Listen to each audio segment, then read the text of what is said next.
In this video, I'm going to quickly go over the settings that you need to set up in order to use MailChimp for all of your campaigns. So right now I'm logged on to just the main area when you first go into MailChimp.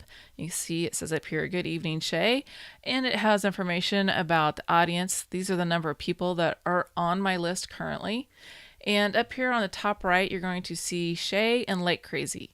Shay is my username, Lake Crazy is my account name. So if you click this down arrow here, and then we go click on account, that's going to take us into the backend section of MailChimp to set up a few things that you're going to need in order to send out emails. So first off, this is just an overview screen right here. It says how many subscribers I have on the Forever Free plan. So I have 137 people set up out of 2,000. This shows how many emails I've sent this month, so I can send up to 12,000 each month with the free plan, and I haven't sent any out at this time. And then down at the bottom, it shows you if there's any account issues. I haven't done a whole lot with this account, so you're not going to see any issues yet. So what we want to go to first is click on the settings, and then we want to go down to details. And this is where you're going to set up some basic information about your account. So as I said earlier, my account name is Lake Crazy, and that matches what you see up here in the upper right hand corner.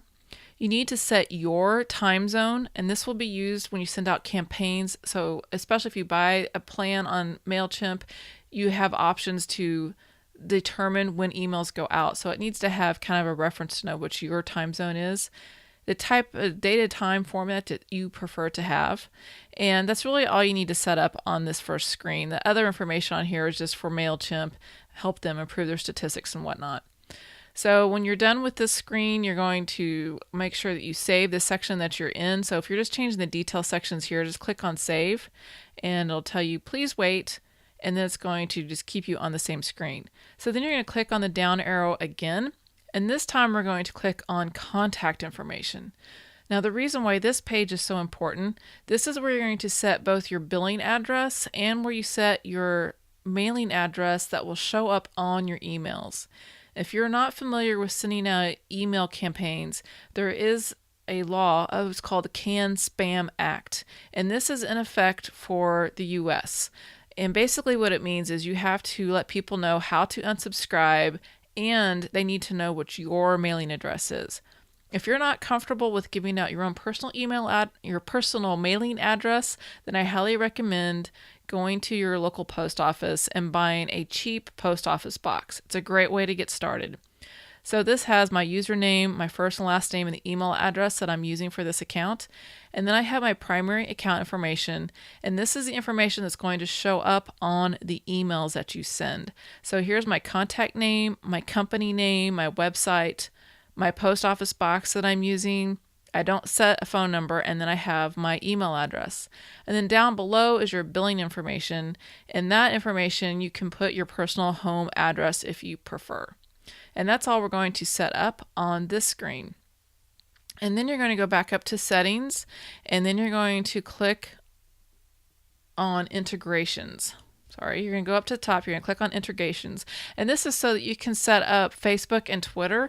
And you might want the stuff to, like on Twitter, you can auto tweet your campaigns when they're sent out.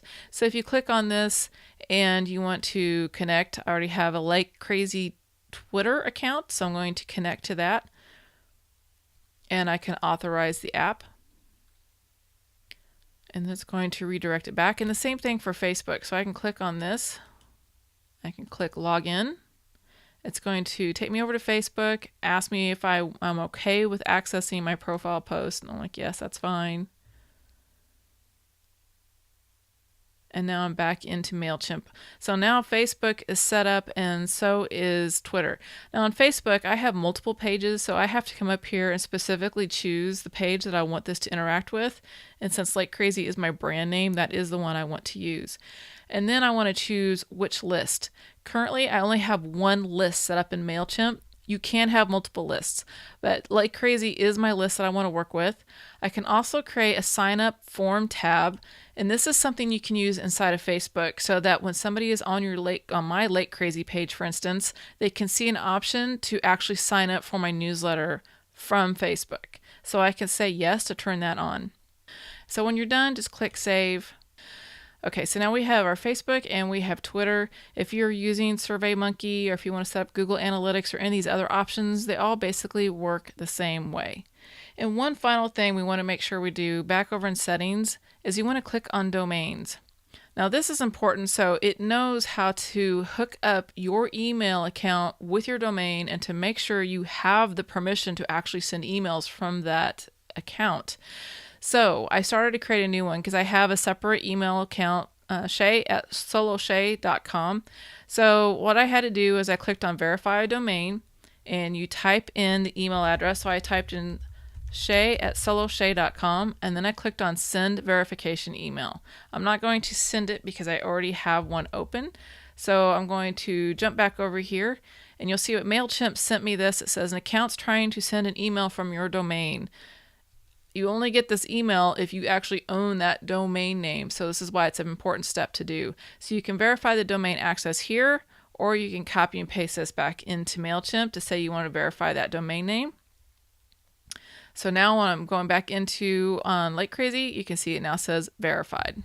So I'm going to switch back over to the right screen and I'm going to refresh this screen. So now you see this was authenticated already and this is verified. Now once you have verified your domain name with MailChimp, the next step is to authenticate it. And this can seem a little technical and a little scary, but let me just kind of run through what happens here. So you're going to click on this authenticate button and you're going to get two pieces of text that need to be copied into your hosting server information.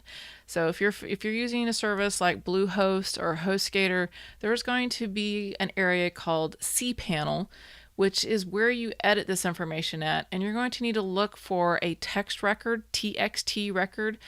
And if you need further help, you'll probably want to reach out to your hosting provider and say, how do I set this up? Because every hosting provider is a little bit different. So I'm not going to go into a lot of details here, but I wanted to show you what would happen. So here's the 2 lines of code that you're going to have to copy and paste. And then there is this text article that you can actually find if you click on authenticate your domain. It's going to give you more information and it's going to tell you exactly what you're doing. So you're going to go over here into your domain cPanel or zone editor and you're going to create a CNAME record and you're going to copy and paste that first value that I showed on that previous screen, and then you're going to have to go and create an SPF, so it's another text record. So there's a CNAME record, and a text record inside of your cPanel of your hosting provider. And I know those are all a bunch of scary words, but if you reach out to your hosting provider and say, look, I need a CNAME record, I need a text record, how do I do this? They'll be glad to help you out with this basic information. You just need to make sure that you get it from this authenticate section. And then once you authenticate your domain, you are more likely to get your emails to the recipients and not in their spam folders. And that's very important when you're trying to run a successful email campaign. And that's all we're going to cover on the settings sections. On the next video, I'm going to show you how you can actually start your first campaign inside of MailChimp.